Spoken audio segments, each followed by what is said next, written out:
Hi guys, welcome back to my channel. And if you're new here, my name is Shelly. And today Shelly's hot topic is going to be about loneliness. Now, anybody, anytime, any age can experience loneliness, right? But I'm seeing that at this, stage in our lives, this chapter in our lives, I see a lot of people my age that are very lonely.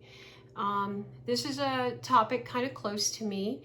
My ex-husband, who lives locally to me, I've known him since I'm like 15 years old, and we have a relatively good relationship. We share a daughter, we share grandchildren, and I'm seeing that he's very lonely.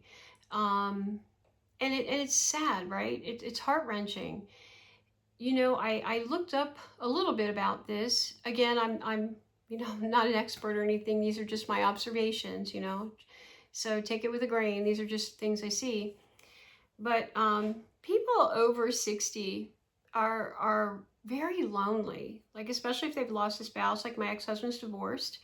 Um, or people who have, someone's passed away or in that type of situation.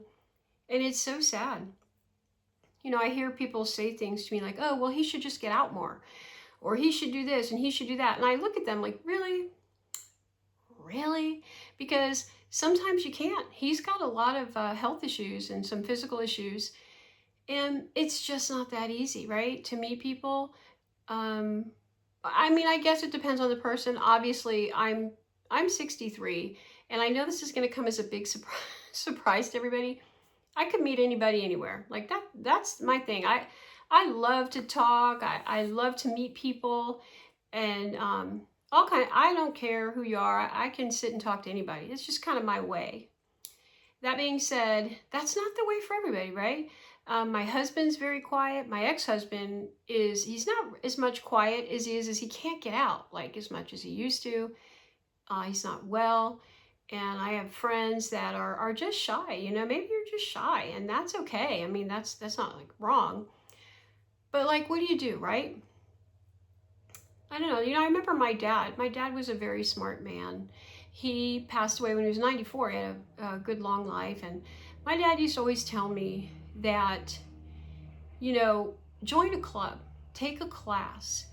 Don't do things as much online as in person. Go to the park and sit on a bench, he said, with a cup of coffee in the morning. My dad used to go to McDonald's. This is a true story. My dad used to go to McDonald's when he was in his like 70s. I remember this, maybe 70s, yeah, because I would go pick him up and drop him off because he wasn't driving as much at the back end of his 70s. And he would sit there with a cup of coffee and a sausage biscuit, and he would just socialize. And there were other elderly people there, like his age group. They would all go sit there and talk, and I thought it was the coolest thing. Like, that's how he made friends. You know, and I hope that other people can kind of get something from this. My dad was very outgoing. So he would go to parks or, like I said, McDonald's or wherever, and he would, if somebody was very shy, he would talk to them, make them feel included in the conversation, and that would be my hope. I would hate to think about someone sitting alone. I know that my ex-husband sits alone a lot, and it's very sad. I mean, I talk to him on the phone and I send meals over and this type of thing, but it's different, right? When you have a phone, a friend that you can just pick up that phone and go, hey, what are you doing? Here's what's going on. Let's watch the football game. Oh, look, yay, Seahawks, or whatever. Just somebody that you can share life with.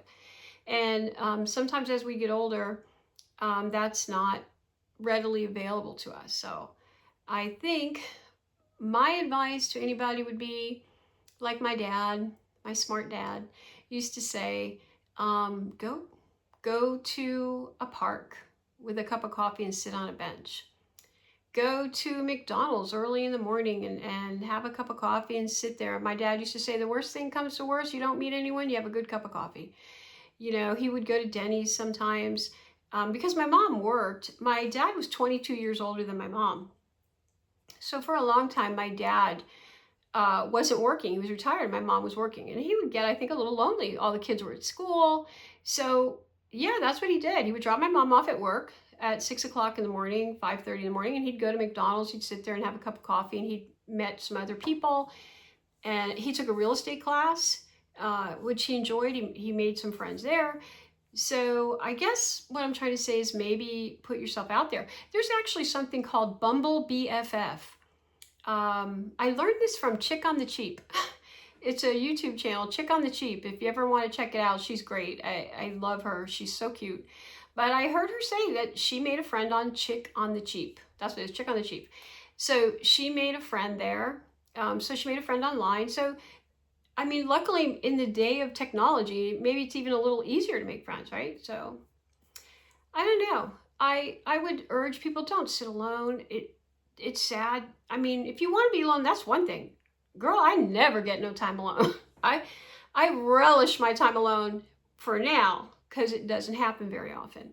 But I know the day is going to come when the grandkids don't want to hang out with May. And, you know, my kids are going to be doing, busy and doing things. And you know, we're losing people we love. And I know the time's going to come when that loneliness isn't, that solitude isn't going to be so great for me. Because I never really get to be alone, right? So, but if you don't want to be alone, and don't try not to be alone, maybe. I know it's hard. You know, sometimes the days we make it through just breathing is a win, right? Take that win. Just keeping yourself together for the day, having that cup of coffee or whatever. I'm not a therapist or anything, guys. These are just my opinions, right? But if you need to reach out. Call your child, your neighbor, your friend, your cousin, anyone, a sibling. And if you don't have any of that, then maybe try the Bumble BFF online and make a friend. Or go to McDonald's and sit with a cup of coffee, and maybe you'll see another person, maybe sitting alone, and spark up a conversation. Or, maybe go to the park. Take a class. My dad did real estate. I took pottery class one time, actually, if you can imagine. It's a whole nother bit. That was a disaster. There's not a creative bone in this girl's body, guys. Nothing. It's so funny. My sister and her kids are so creative. My grandson's creative. I make stick people and you can't even tell what they are. I'm not creative at all. But anyway, try not to be alone if you don't want to be alone. And again, take the wins. Those days when you're sad and you get through with just you and your cup of tea, then that's a win, right? That's a win. Anyway, so that was my thought on the whole loneliness. I know that my ex-husband is he tells me he's very lonely, and it just kind of got me thinking, and trying to troubleshoot ways maybe for people maybe not to be so alone. So if you have any ideas, let me know. I would take them. I would love that, and that I could pass to him. He's 65. He's lonely. If you have any ideas, I would greatly appreciate any ideas you have. In any case, thank you, and I will see you guys in the next one. Bye.